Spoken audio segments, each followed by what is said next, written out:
اللہ سبحانہ وتعالیٰ کا بہت زیادہ شکر ہے کہ آج ہم اس کے نام پر یہاں جمع ہیں، اس کا ذکر کرنے کے لیے، اس کا شکر ادا کرنے کے لیے، اور اس کی بھیجی ہوئی کتاب اور اس کے رسول صلی اللہ علیہ وسلم کی سنت سے اپنی زندگی میں رہنمائی حاصل کرنے کے لیے۔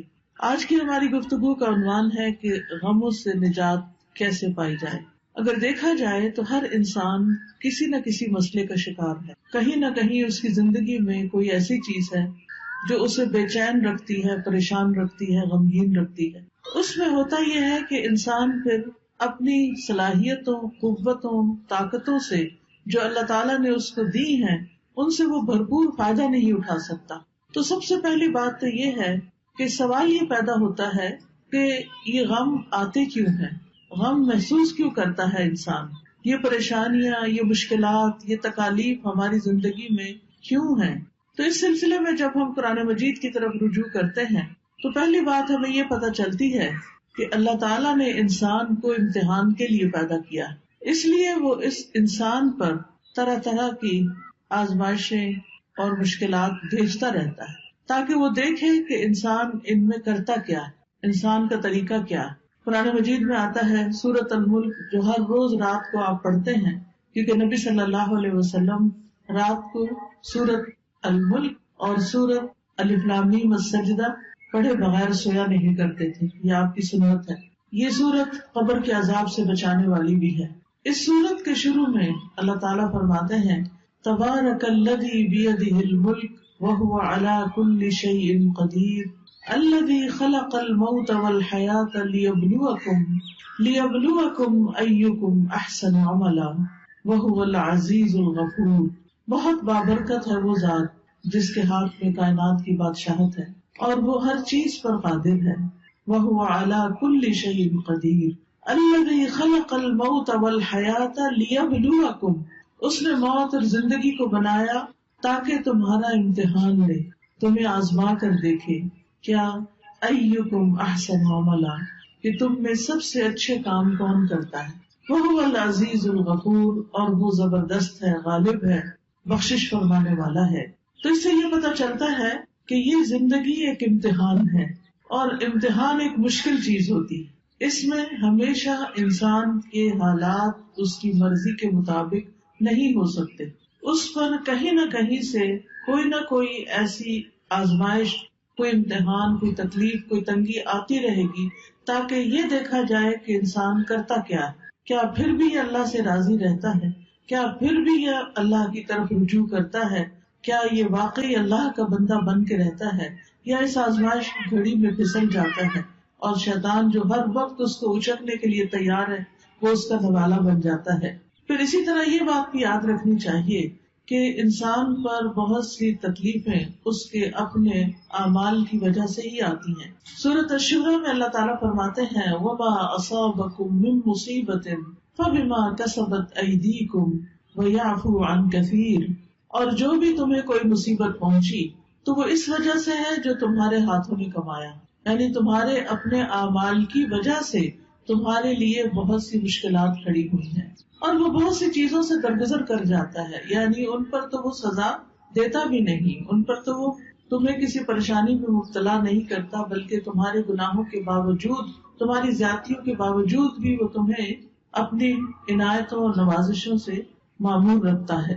پھر اسی طرح یہ ہے کہ انسان بعض اوقات اللہ کی عبادت سے منہ موڑتا ہے، اللہ کے ذکر سے منہ موڑتا ہے تو اس پر کوئی تکلیف آ جاتی ہے، کیونکہ اللہ نے ہمیں اپنی عبادت کے لیے پیدا کیا ہے۔ سورۃ الذاریات میں آتا ہے وَمَا خَلَقْتُ الْجِنَّ وَالْإِنسَ إِلَّا لِيَعْبُدُونِ، کہ میں نے جن و انس کو اپنی عبادت کے لیے پیدا کیا ہے۔ تو انسان جب اللہ کی عبادت سے منہ موڑ کر دنیا کا بندہ بننے لگتا ہے تو اللہ تعالیٰ اس کو واپس اپنی طرف لانے کے لیے کسی تکلیف میں مبتلا کرتا ہے تاکہ یہ بندہ اللہ کو یاد کرے۔ اور جو شخص مستقل طور پر اللہ سے روگردانی کر لیتا ہے اللہ کی یاد سے، تو اللہ تعالیٰ اس کے لیے دنیا کی زندگی بھی تنگ کر دیتے ہیں۔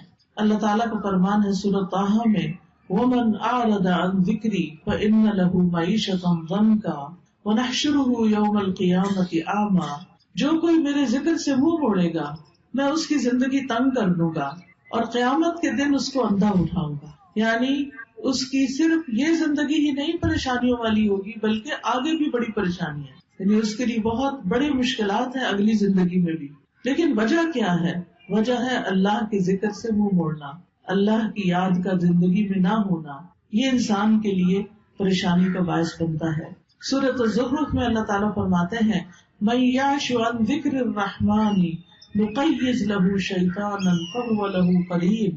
جو شخص رحمان کے ذکر سے آنکھیں بند کر لیتا ہے ہم اس پر شیطان مسلط کر دیتے ہیں جو اس کا ساتھی بن جاتا ہے، اور شیطان پھر اس کو اللہ کے راستے سے روکتا ہے. جب انسان اللہ کا راستہ چھوڑ دیتا ہے اور اللہ کی نافرمانیاں کرنے لگتا ہے تو اللہ تعالیٰ پھر اس پر کوئی نہ کوئی امتحان بھیج دیتا ہے تاکہ یہ بندہ سوچے، غور کرے اور واپس اللہ کی طرف پلٹے. جب انسان اللہ کی عبادت سے روگردانی کرتا ہے تو دنیا میں بھی محتاجی کا شکار رہتا ہے، خواہ اس کے پاس بہت کچھ بھی ہو لیکن اس کے دل کی محتاجی اور پریشانی نہیں جاتی. حدیث میں آتا ہے اللہ سبحانہ وتعالیٰ فرماتے ہیں، حدیث قدسی ہے، صحیح ترمذی کی روایت ہے، اے ابن آدم تم اپنے آپ کو میری عبادت کے لیے فارغ کر لو، میں تمہارے دل کو بے نیازی سے بھر دوں گا اور تمہاری محتاجی دور کر دوں گا. یعنی تم میری عبادت کے لیے وقت نکالو تو میں تمہارے دل کو غنی کر دوں گا. حالات تو نہیں بدلتے مگر دل کی حالت بدل جاتی ہے اللہ کی عبادت سے. دل مضبوط ہو جاتا ہے، دل کے اندر اللہ کا توکل آتا ہے، دل کے اندر ایسا یقین آتا ہے کہ انسان کو بڑی بڑی مشکلات بھی معمولی لگتی ہیں.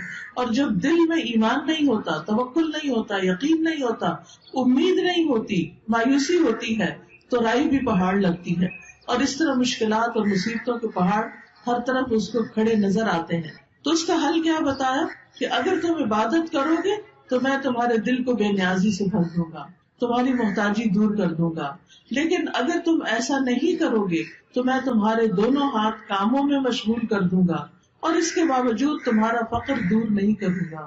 یعنی تم سارا دن کام کرو گے، محنت کرو گے، لیکن پھر بھی تمہاری محتاجی اپنی جگہ کھڑی رہے گی کیونکہ وہ دل کی محتاجی ہوگی نا، دل کے اندر پریشانی ہوگی. تو یاد رکھیے کہ صرف دنیا کی فکر کرنے سے معاملات سلجھنے کی بجائے بگڑنے لگتے ہیں. صرف دنیا دنیا دنیا، ہر وقت صبح اٹھتے ہی دنیا کی فکر، دن کو دنیا کی فکر، رات کو سوتے ہوئے دنیا کی فکر.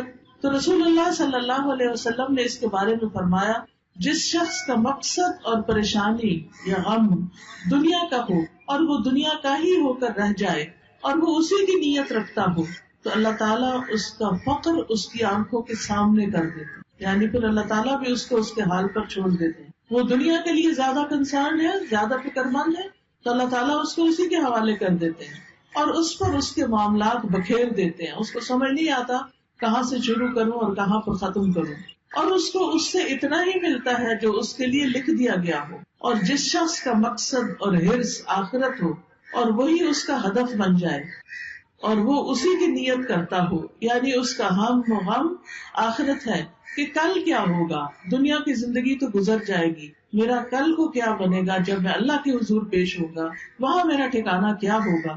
جو شخص اس فکر میں مبتلا ہو جاتا ہے تو اللہ تعالیٰ اس کے دل میں غرار ڈال دیتے ہیں، دنیا کی طرف سے اس کا دل مطمئن کر دیتے ہیں، اس کے معاملات کو یکجا کر دیتے ہیں اور اس کو پھر اپنی حاجتوں کے لیے بھاگنا نہیں پڑتا، دنیا ذلیل ہو کر اس کے پاس آتی ہے. تو اس لیے ہم سب کو یہ دیکھنا چاہیے کہ ہم کس چیز کے لیے زیادہ فکر مند ہیں. دنیا تو چند دن کی ہے، دنیا کی حیثیت تو مچھر کے پر برابر بھی نہیں. دنیا کا بڑے سے بڑا نقصان ایسا ہی ہے جیسے مچھر کا پر ٹوٹ کے گر گیا ہو، لیکن اصل نقصان، اصل مشکل، اصل پریشانی تو آخرت کی پریشانی ہے جس کے لیے ہم سب کو فکر مند ہونے کی ضرورت ہے. دنیا کی فکر کرنے والے سے رب کی بے نیازی ہوتی ہے. نبی صلی اللہ علیہ وسلم نے فرمایا جو اپنے غموں کو ایک ہی غم بنا لے، جو اپنے غموں کو ایک ہی غم بنا لے اور وہ آخرت کا غم ہو تو اللہ اس کے دنیا کے غموں سے اسے کفایت کرے گا، اس کے دنیا کے غم دور ہو جائیں گے. اور جس کو پریشانیاں ادھر ادھر بھٹکا کر لے جائیں اللہ اس کی پرواہ نہیں کرے گا کہ وہ دنیا کی کس وادی میں ہلاک ہو کر دیتا ہے. تو اس لیے غموں سے بچنے کا، غموں سے نجات کا اصل طریقہ کیا ہے کہ دنیا کی بجائے آخرت کی فکر زیادہ لگا لی جائے. یاد رکھیے جہاں دنیا کی حرص زیادہ ہوتی ہے، دنیا کی محبت زیادہ ہوتی ہے، وہاں اللہ کی محبت میں کمی آ جاتی ہے، وہاں پر اللہ کی محبت میں کمی آ جاتی. نبی صلی اللہ علیہ وسلم نے فرمایا قیامت قریب آ چکی ہے، لیکن لوگوں میں دنیا کی ہی ہرس بڑھے گی، یعنی جتنی جتنی قیامت قریب آ رہی ہے اتنی اتنی دنیا پھیلتی جا رہی ہے ان کے سامنے، اور اس کی محبت اور اس کے پیچھے بھاگنا اور زیادہ بڑھتا جا رہا ہے، اور اللہ سے دوری میں ہی اضافہ ہوگا۔ پھر اسی طرح ہم دیکھتے ہیں کہ جب ہم دنیا کو زیادہ امپورٹینس دیتے ہیں تو دنیا کا چھوٹا سا نقصان بھی انسان سے برداشت نہیں ہوتا، لیکن جب انسان یہ سمجھتا ہے کہ کوئی بات نہیں، یہ چیز چلی گئی تو ہم بھی تو اللہ کی طرف جانے والے ہیں، جیسا کہ سورۃ البقرہ میں آتا ہے وَلَنَبْلُوَنَّكُمْ بِشَيْءٍ مِّنَ الْخَوْفِ وَالْجُوعِ وَنَقْصٍ مِّنَ الْأَمْوَالِ وَالْأَنفُسِ وَالثَّمَرَاتِ وَبَشِّرِ الصَّابِرِينَ الذين إذا أصابتهم مصيبة قالوا إنا لله وإنا إليه راجعون أولئك عليهم صلوات من ربهم ورحمة وأولئك هم المهتدون۔ کہ اللہ سبحانہ تعالیٰ کی طرف سے آزمائش تو ہوگی، امتحان تو ہوگا، لیکن ایسے موقع پر جو یہ کہے انا للہ وإنا إليه راجعون، کہ بے شک ہم اللہ کے لیے ہیں اور اسی کی طرف لوٹ کر جانے والے ہیں، تو ایسے لوگوں پر اللہ کی رحمت اور نوازشیں ہوتی،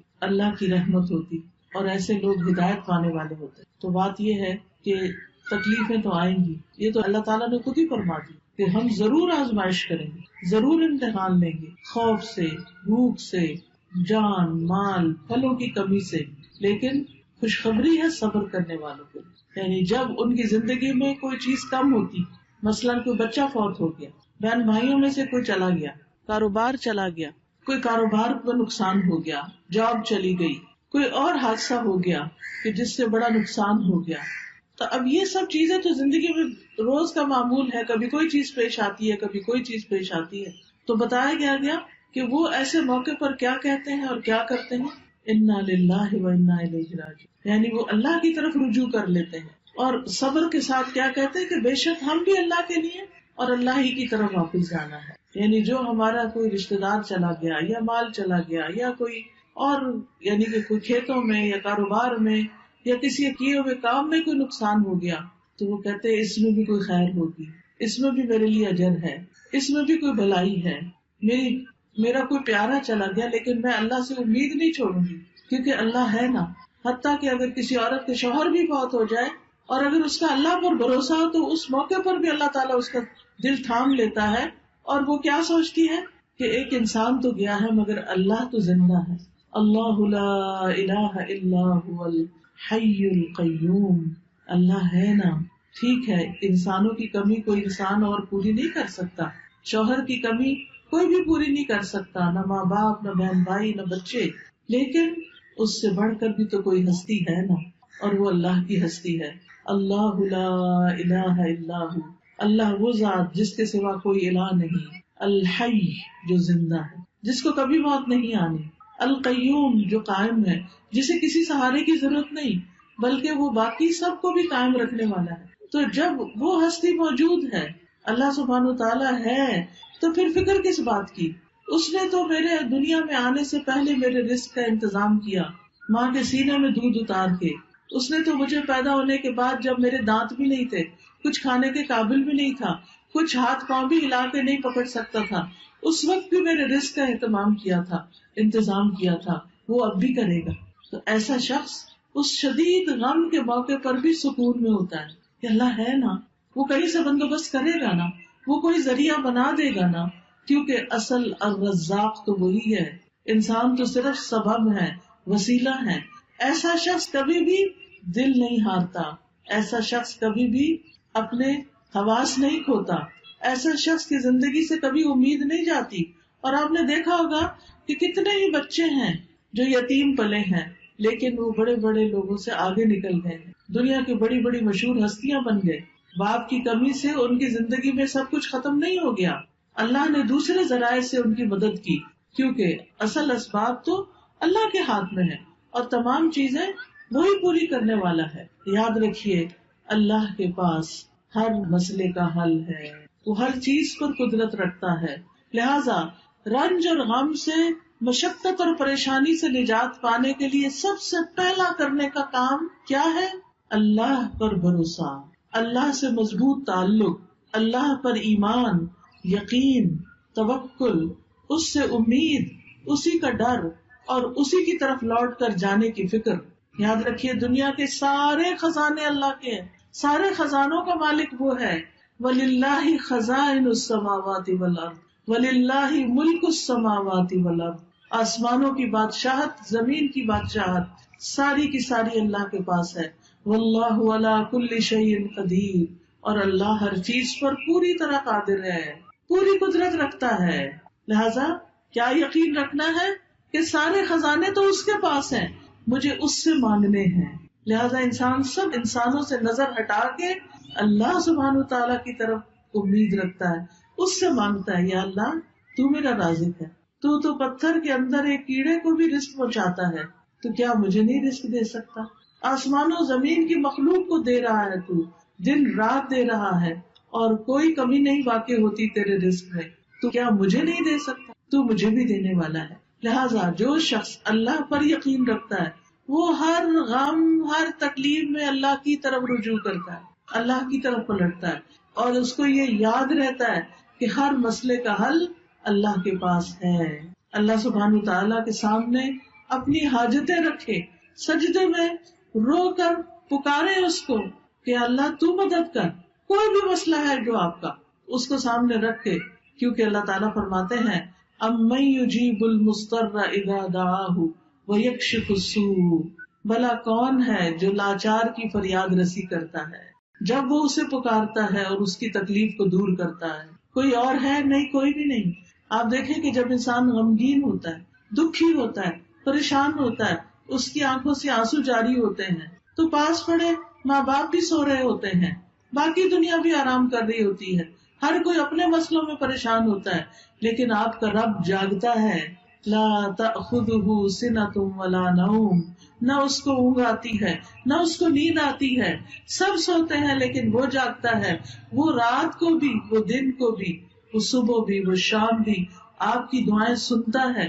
لہٰذا اس کی طرف رجوع کرنا ہے. چھوٹی ضرورت ہو، بڑی ضرورت ہو، لوگوں کی طرف لالچ کی نگاہ سے نہیں دیکھنا کہ ان کے پاس بہت کچھ ہے، نہیں، اللہ کی طرف دیکھنا ہے. رسول اللہ صلی اللہ علیہ وسلم نے فرمایا جسے انتہائی شدید حاجت آ پڑے، یہ شدید ضرورت اس کو ہو جائے کوئی، اور اس نے اسے لوگوں پہ پیش کر دیا تو اس کی وہ حاجت دور نہ ہوگی. کہ لوگ اکثر کیا چاہتے ہیں کہ یہ بندہ جو پریشان ہے پریشان ہی رہے، وہ مدد نہیں کرنا چاہتے. لوگ عموماً دوسروں کو دکھی دیکھ کے خوش ہوتے ہیں. تو اس لیے جب کوئی ضرورت پیش آئے سب سے پہلے اللہ سے دعا کریں، پھر اللہ لوگوں کے دل میں ڈالے گا کہ وہ مدد کریں آپ کی. تو حدیث میں آتا ہے کہ جسے انتہائی شدید حاجت آ پڑے اور اسے اس نے لوگوں پر پیش کر دیا تو اس کی وہ حاجت پوری نہ ہوگی، اور جس نے اسے اللہ پہ پیش کیا تو ان قریب اللہ اسے بے پرواہ کر دے گا. یا تو جلد ہی موت آ جائے گی، دنیا کے بکھیڑوں سے ہی جان چھوٹ جائے گی، یا جلد ہی غنی ہو جائے گا اور انسانوں کی ضرورت نہ رہے گی. آپ کو خوف آتا ہے کہ پتہ نہیں کیا ہوگا، پتہ نہیں بڑھاپے میں کون ہمیں دیکھے گا، ہمارے لیے روزی کا انتظام کیا ہوگا، ہماری ضروریات پوری کہاں سے ہوں گی. تو فوراً کہا کرے اللہ تو میرا رب ہے نا، تو ہی میرے سارے انتظام کرے گا، مجھے انسانوں سے نہیں تجھ سے توقع ہے. انسانوں کے ہاتھ خالی ہیں، ہمارے ہاتھ میں تو تھوڑی دیر کوئی چیز ہو تو ہمارا دل کہتا ہے رکھ دیں، ایسے ہی ہوتا ہے نا، ہم اپنے ہاتھ بھر کے رکھ بھی نہیں سکتے. مٹھی میں کوئی چیز ہو چھوٹی سی بھی تو تنگ آ جاتے ہیں، وہ کہتے ہیں یہ کہیں رکھ دے. ہمارے ہاتھ خالی ہیں، خالی آئے تھے، خالی رکھنا پسند کرتے ہیں اور خالی جائیں گے. بھرے ہوئے ہاتھ تو اللہ کے ہیں، تو ان سے کیوں مانگتے ہیں جو خالی ہاتھ؟ ان سے کیوں توقع ہے جن کے پاس کچھ نہیں؟ اس سے کیوں نہیں توقع رکھتے جس کے پاس سب کچھ ہے؟ مانگ کے تو دیکھیں پھر کس طرح ضروریات پوری ہوتی ہیں. آپ دیکھیں قبر میں سب سے پہلا سوال کیا ہوگا؟ من ربو کا، تیرا رب کون ہے؟ اور رب کون ہوتا ہے؟ جو پیدا بھی کرتا ہے، جو رزق بھی دیتا ہے، جو ساری ضروریات پوری کرتا ہے.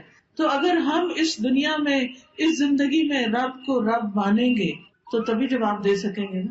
تو اکثر کہا کرے اللہ تو میرا رب ہے، تو ہے نا، تو یہ بھی کام کر دے گا میرا، تو یہ بھی مشکل آسان کر دے گا میری. زندگی میں کوئی مشکل ہی نہیں رہے گی جب آپ رب کو پکارتے رہیں گے، جب رب کو پہچان لیں گے تو کوئی غم نہیں رہے گا. انبیاء کا طریقہ یہ تھا کہ وہ اپنے غموں کی فریاد، اپنے دکھوں کی داستان اپنے رب کو ہی سناتے تھے. حضرت یعقوب علیہ السلام سے جب یوسف علیہ السلام دور کر دیے گئے اور وہ ان سے بے پناہ محبت کرتے تھے، تو آپ سوچ سکتے ہیں کہ جس سے انسان محبت کرتا ہو وہ اگر دور چلا جائے تو انسان کے لیے کتنا دکھ اور تکلیف ہوتی ہے، کتنی پریشانی ہوتی ہے، لیکن انہوں نے شکوہ بندوں سے نہیں کیا، کہا انما اشکو بثی وحزنی الی اللہ، کہ میں اپنے غم اور دکھ کی فریاد صرف اللہ کی جناب میں پیش کرتا ہوں. جب تکلیف آئے اللہ کے آگے سجدے میں گر پڑے، نفل پڑھے، روئیں، سجدے میں گڑ گڑا کے دعائیں مانگے، اللہ پہ بھروسہ کریں. اللہ تعالیٰ فرماتے ہیں وَمَن يَتَوَكَّلْ عَلَى اللَّهِ فَهُوَ حَسْبُهُ إِنَّ اللَّهَ بَالِغُ أَمْرِهِ قَدْ جَعَلَ اللَّهُ لِكُلِّ شَيْءٍ قَدْرًا. اور جو شخص اللہ پر بھروسہ کرے تو وہ اسے کافی ہے، اللہ اپنا کام پورا کر کے رہتا ہے. بلا شبہ اللہ نے ہر چیز کا ایک اندازہ مقرر کر رکھا ہے، ہر چیز کا ایک وقت ہے.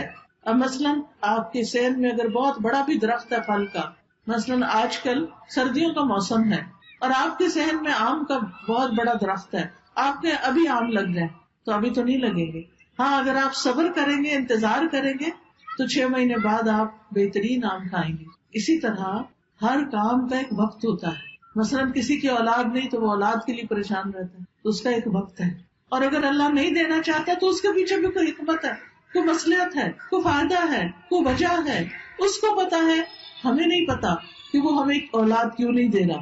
پھر اگر اولاد ہے اور اس کا کوئی غم ہے یا تکلیف ہے، اس کی وجہ سے ہم دکھی ہیں، تو اس پر بھی اللہ پہ بھروسہ کریں کہ یہ وقت بھی گزر جائے گا، اس کی کوئی وجہ ہے. آپ دیکھیے کہ جو ایک کچا برتن ہوتا ہے اور ایک پکا برتن ہوتا ہے، پکا برتن صرف وہ ہوتا ہے جسے آگ میں تپایا جائے. اللہ بندے کا ایمان بھی مضبوط کرنے کے لیے بعض اوقات اس کو مشکلات کی بھٹی میں تپاتا ہے، پکاتا ہے، پکا ہو جائے بندہ، استقامت آ جائے اس میں، وہ اللہ کا بندہ بن جائے، وہ سب سے مایوس ہو کر وہ اللہ ہی سے امید رکھے. تو اس لیے ایسے موقع پر انسان کو پریشان نہیں ہونا چاہیے، اللہ کی طرف رجوع کرنا چاہیے. اور یہ بھی یاد رکھیے جیسے قرآن مجید میں آتا ہے وَلَئِن سَأَلْتَهُم مَّنْ خَلَقَ السَّمَاوَاتِ وَالْأَرْضَ لَيَقُولُنَّ اللَّهُ قُلْ أَفَرَأَيْتُم مَّا تَدْعُونَ مِن دُونِ اللَّهِ